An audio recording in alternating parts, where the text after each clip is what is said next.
জিয়ার বউ আমাকে যখন কাছে পেত না, বুক করতে পারতো না, তখন সে ঘুমের ওষুধ খেয়ে খেয়ে আমাকে মানসিক টর্চার করতো। কিন্তু ওর একটা ভয় আছে কি, স্কিন ও আমাকে যে খারাপ খারাপ কথাগুলো লিখছে এখানে, যেভাবে ফোর্স করছে, এগুলা যে যদি কারো কাছে যায় ওর চাকরি এবং ওইখানে মুখ দেখাতে পারবে না, এজন্য শুধু মোবাইলটা দিতে চাইছে, আমাকে আক্রমণ করে। জাতীয় এবং আন্তর্জাতিক উশু খেলোয়াড় এবং জাতীয় পর্যায়ে ডাবল গোল্ড মেডেলিস্ট। 2013 সালে আমি double gold medalist Bangladesh games এবং আন্তর্জাতিক মেডেল প্রাপ্ত। কয়েকদিন আগে আমার নামে একটা অপপ্রচার শুরু করেছে মোহাম্মদ জিয়াউল হক জিয়া। সে আমার সম্পর্কে আমার ওয়াইফের বড় ভাই হয়।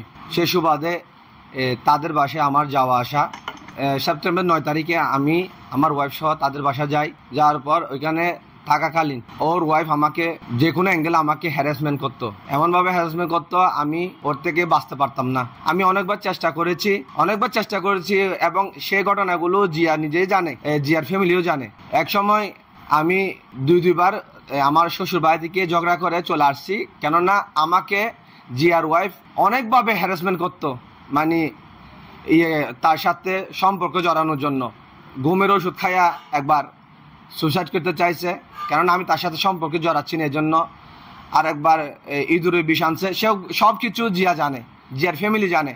ইভেন জিয়ার বউ পেন সবার সামনে চ্যালেঞ্জ করেছিল আমার ওয়াইফকে আমার সংসার ভাঙবে, এরকম একটা চ্যালেঞ্জ করছিল।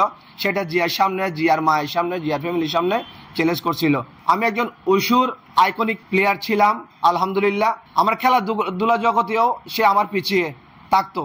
তো আমি কিছুদিন একটা লাইভ করেছিলাম, সে আমার থেকে প্রতিশোধ নেওয়ার জন্য ওর ওয়াইফকে দিয়ে আমাকে কি করলো, এই যতগুলো নাটক সাজাচ্ছে এগুলা ও সহযোগিতা করে করলো। আমার ওয়াইফের সাথে আমার কোনো সম্পর্ক খারাপ ছিল না, রাগারাগি ছিল না, কোনো কিছু ছিল না। আমাকে প্রায় সময় আমার ওয়াইফের বিষয়ে খারাপ কথা বলতো। আমি স্বামী হিসাবে আমার সহ্য হতো না। আমার ওয়াইফ খারাপ, আমার ওয়াইফ এই সেই বইলা অনেক কিছু বলতো আমাকে, আমি সহ্য করতে পারতাম না। এবং আমি আমার ওয়াইফের প্রতি ঘৃণা আসে মতো এরকম কথা বলতো। এবং আপনারা খবর নিয়ে দেখেন, তদন্ত করে দেখেন, তাদের ফ্যামিলিতে গিয়ে সমাজে গিয়ে দেখেন, সেই জিয়ার বউ আমাকে যখন কাছে পেত না, বুক করতে পারতো না, তখন সে ঘুমের ওষুধ খেয়ে খেয়ে খেয়ে খেয়ে জিয়াকে নির্যাতন করতো, জিয়ার ফ্যামিলিকে নির্যাতন করতো, আমাকে মানসিক টর্চার করতো। আমি যখন আমার ওয়াইফ নিয়ে আমার ওয়াইফের রুমে থাকতাম, তখন ওইখানে গিয়ে দরজা ধাক্কাতো, ওইখানে দরজার সামনে গিয়ে বসে থাকতো। আমি একজন তো মানুষ, আমি তার থেকে বাঁচার জন্য অনেক চেষ্টা করছি। আল্লাহ রসুল হাজির নাজির করে বলছে আমি অনেক চেষ্টা করছি। আমার কাছে প্রমাণ আছে, সে আমাকে বিয়ে করার জন্য এবং করার জন্য অনেক রকম চেষ্টা করছে, অনেক রকম হ্যারাস করছে। আমি একজন তো ছেলে, আমি বয়ে তখন আমার ওয়াইফকে বলতাম না, কিন্তু আকার ইঙ্গিতে সব কিছু জিয়াকে বলছিলাম। জিয়া কিন্তু সব কিছু জেনে শুনে চুপ ছিল। সে যখন আমাকে অঙ্গি ভঙ্গি দিয়ে আমাকে মানে আকৃষ্ট করার জন্য উল্টা পাল্টা ভিডিও দিত, ছবি দিত, আমাকে দিত, তা আমি তাকে বলতাম এগুলা দিও না। আমি এই পৃথিবীতে এখনো কাউকে এগুলো শেয়ার করিনি, স্ক্রিনশট বলেন বলেন। শুধুমাত্র কাকে জানাইছি, আমার সংসার যখন ভেঙে যাওয়ার পথে আমি শুধুমাত্র আমার ওয়াইফের হাতে দিছি।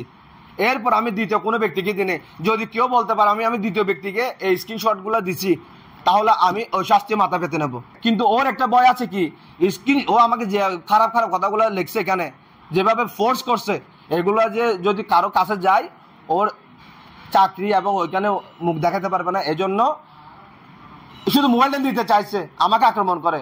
তা আমি তো বলছি, বসে আসার সাথে আমার সাথে গোপনে বসতে পারতো। তো যদি বলতো আমার ওয়াইফ আছে, ওয়াইফ মানে জিয়ার বোন শিকা, ওরা বসা অন্তত, যেমন আমাদের শেখ সেলিম ভাই আছে উসুর বর্তমান সেক্রেটারি, ওনাকে যদি ডাকতো বলতো এটা নিয়ে মীমাংসা করো, আমি মোবাইলে দিয়ে দিতাম, জ্বালাই ফেলুক, দরকার হলে আমার থেকে লিখিত নেক, আমি ওর সাথে কখনো করবো না, যোগাযোগ করবো না, লিখিত লিত এবং ওর থেকে নিত। আমি তো সব কিছুতে রাজি ছিলাম, আমি ওর থেকে বাঁচতে না পেরে তো আপনাদের দাবি কি এখন বলুন তো?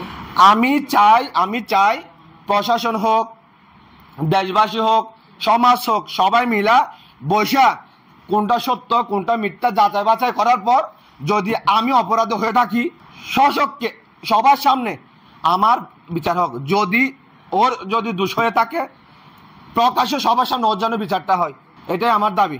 রুবেলের বউ তার মা বরাবর কাহি গই শিকা কাটু লয় জিয়া লয় তিন পুলিশ লয় আর বাসাত দিয়ে রাত 11টা বাজে যখন গিয়ে হইতে আইন তখন নামাজ আসিলাম তো আর মাইয়া বেলায় দা ইতালিয়ারে মানে মাথামাতি দিয়ে তোরা আর কেল্লা আইসো আর বাসাত কেল্লা আইসো পুলিশ কেল্লা ন মানে হদিন হতা বাড়াবাড়ি দিয়ে তখন হই ভাই যে মতো আর দৌড়ি গিয়ে আই ওই জিয়ার বউরে গালি দিবি তোর তো পুলিশ লেকে যা তুই আইলে আরা মুরব্বী আছি তোর তো গাড়িয়ান আছে আর তো গাড়িয়ান আছে গাড়িয়ালে আর দুনুর ফক্ত বইয়ের না আর শেষ করে দিতাম বিবেচনা করিয়ে রে তুই পুলিশ লেকে যে মানে পুলিশ লে ঢুকিয়ে রে শুধু মোবাইলে ফেলা বললা বলে পুলিশে মানে পুলিশের উদ্যান নামানের ইতারা পুলিশ নিজের ইতারা পুলিশের নামানের এখন পুলিশ না জাগিলে আর বেশি ক্ষতি হইতো।